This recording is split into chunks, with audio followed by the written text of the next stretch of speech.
Bonjour. Je pense que les événements que nous avons vécus depuis samedi sont une bonne introduction significative du déroulement du synode et de son contenu. Le synode est un temps où l'Église est en prière, comme ça a été le cas dans la vigile de samedi soir, comme ça a été le cas dans la messe de dimanche matin.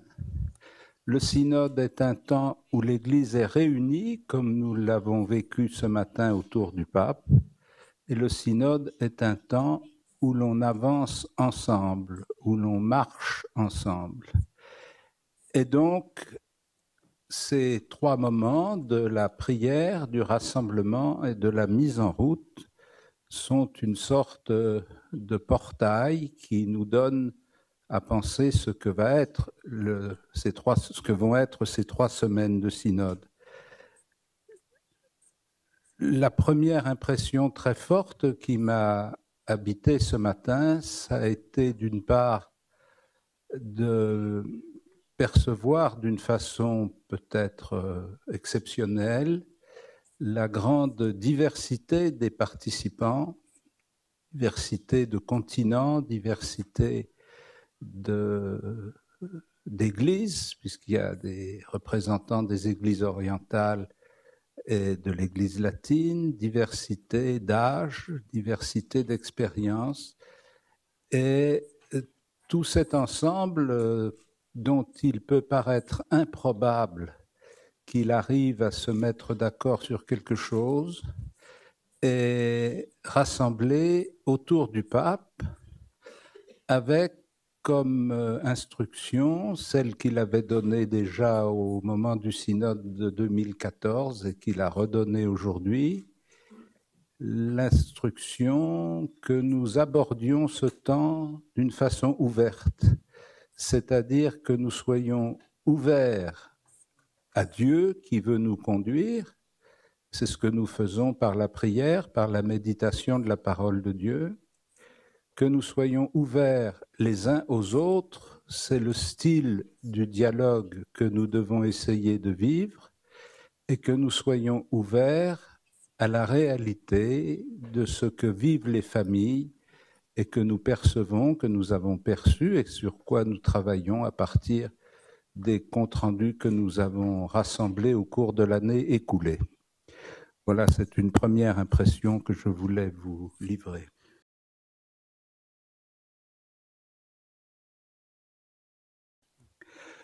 Nous commençons seulement à la ressentir, puisque c'est notre premier contact aujourd'hui. Mais nous l'avons ressenti l'année dernière très fortement et nous l'avons ressenti tout au long de l'année parce que nous avons bien eu conscience que le travail que nous avons essayé de faire dans nos églises particulières, à la demande du secrétariat général du synode, était un travail qui était largement coloré, pour prendre un terme neutre, ou infiltré, pour prendre un terme négatif, par des questions qui n'étaient pas forcément les plus préoccupantes pour nos participants, mais qui étaient les questions de l'ère du temps. L'ère du temps, ça n'est pas tout à fait les signes des temps, c'est autre chose. Les signes des temps, c'est un acte de discernement et d'interprétation sur les événements à la lumière de l'écriture. L'ère du temps, c'est la pression que l'on peut faire monter ou faire baisser en fonction de la manière d'exprimer les choses. Personnellement, mais mes confrères pourront dire autre chose s'ils le veulent, personnellement, je ne pense pas que le pape soit complètement soumis à l'ère du temps. Je pense même qu'il est complètement libre.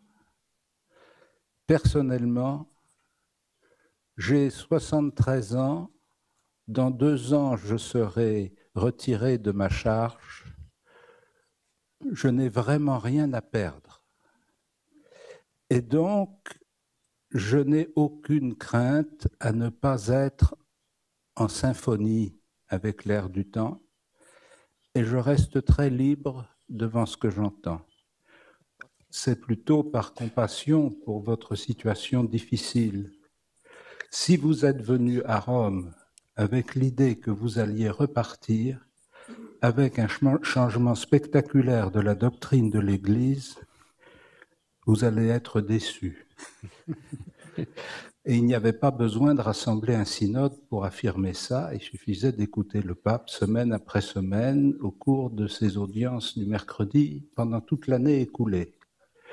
Deuxièmement, si vous avez pu imaginer un instant que la théorie que le cardinal Casper a élaborée il y a 20 ans sur les bords du Rhin et qu'il nous a actualisée l'année dernière consisterait à ouvrir indifféremment l'accès à la communion sans qu'il y ait de démarche et de décision personnelle, vous vous trompez.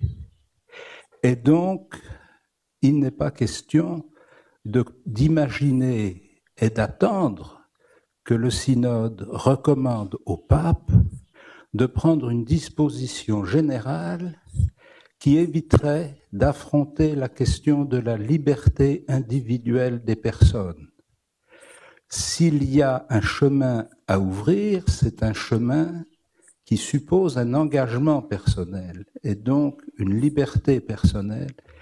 Et je pense qu'il faut que nous soyons clairs avec vous pour éviter que vous ne reposiez demain la même question qu'aujourd'hui pour avoir la même réponse.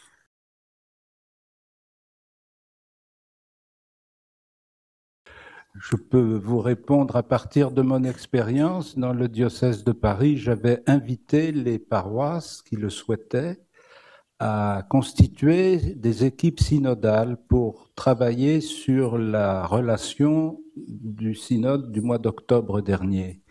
Sur 100 paroisses, il y a eu 80 paroisses qui ont constitué des équipes synodales, quelquefois de quelques personnes, quelquefois elles ont été obligées de se dédoubler parce qu'elles étaient trop, il y avait trop de participants, des gens de statut matrimonial et de statut familial différents, c'est-à-dire il y avait des représentants de ce qu'on appelle la famille type, et puis il y avait des représentants de ce qu'on appelle une famille différente, c'est-à-dire personne seule avec un enfant ou avec 2 enfants, divorcés, remariés, etc. Et donc ces gens se sont passionnés pour travailler sur ces questions. Ils ont fait des comptes rendus qui ont été synthétisés et que j'ai essayé de rassembler dans une rencontre au mois de juin dernier où ils sont venus plus de 250 personnes qui avaient participé à ces rencontres. Et la première chose qui ressortait de tout ce qu'ils avaient fait, c'est que la question du secrétariat du synode, le fait de poser la question aux chrétiens, leur avait permis de parler ensemble de questions dont ils ne parlaient jamais ensemble comme chrétiens. Ils parlaient de ça avec leur famille ou chez leurs amis, mais dans leur paroisse, jamais. Et là, ils se sont trouvés tout heureux d'être complètement différents de situations, différents d'opinions, différents de convictions, et d'être capables de se retrouver 5 fois ou 6 fois pour parler sur ces sujets. Et ils m'ont dit, on ne sait pas ce que ça fera, mais nous, ça nous a fait une chose, ça nous a fait faire une expérience de l'Église, qui est un lieu où on peut partager, échanger de façon contradictoire, sans briser la communion. Je trouve que c'était une belle expression. Maintenant, leur réponse reflétait tout ce que le cardinal R2 a dit tout à l'heure, c'est-à-dire la prise de conscience qui est inégale selon les gens, c'est normal. La prise de conscience que notre société vit un bouleversement profond et que la mission de l'Église est d'accompagner ce bouleversement.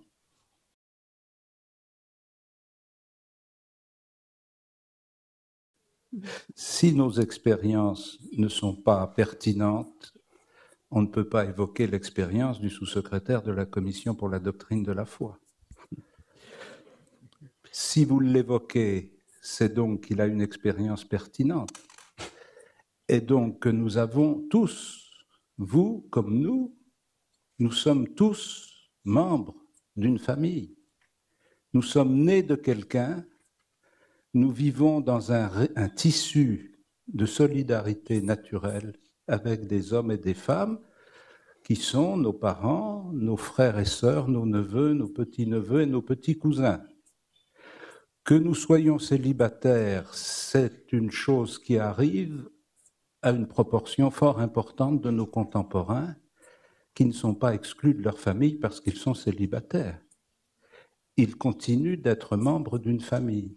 Donc je veux dire qu'il y a une différence notable entre le statut d'appartenir à une famille et d'en avoir une certaine expérience, de vivre sa sexualité d'une façon particulière, soit dans l'engagement matrimonial, soit dans l'engagement du célibat et de la chasteté, mais c'est la même sexualité, elle n'est pas vécue de la même façon.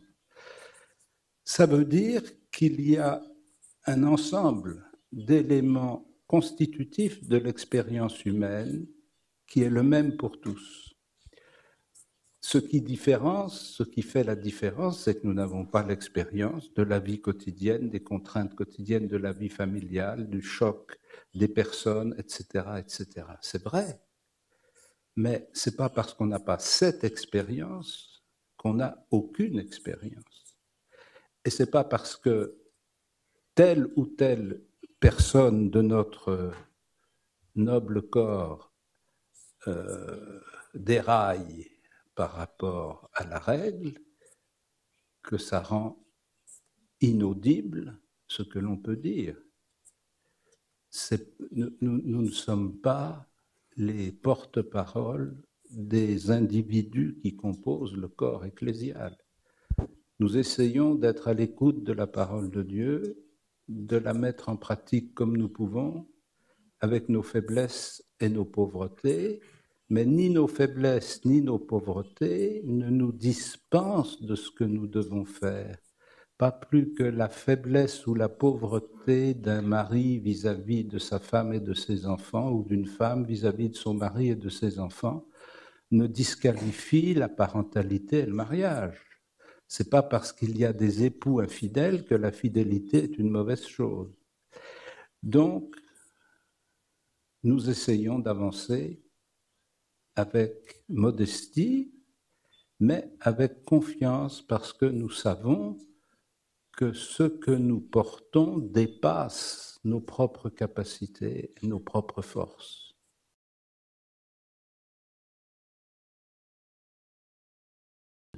On peut espérer, effectivement, c'est-à-dire que, comme vous avez pu le constater par notre expérience très courte de ce midi, ce n'est pas nous qui avons choisi le terrain.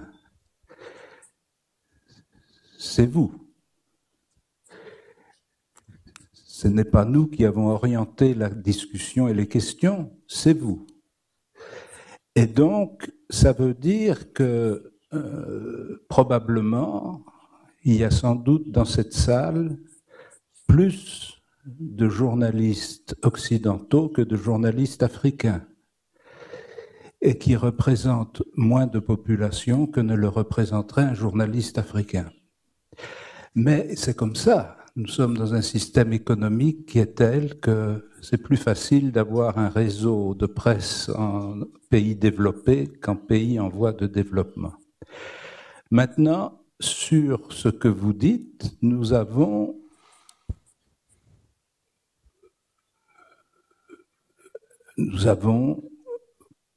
eu, au cours de la précédente session du synode, quelques interventions de pères africains qui ont dit exactement ce que vous dites, et je sais, pour en avoir interrogé l'un ou l'autre, qu'ils ont préparé sérieusement la session dans laquelle nous entrons.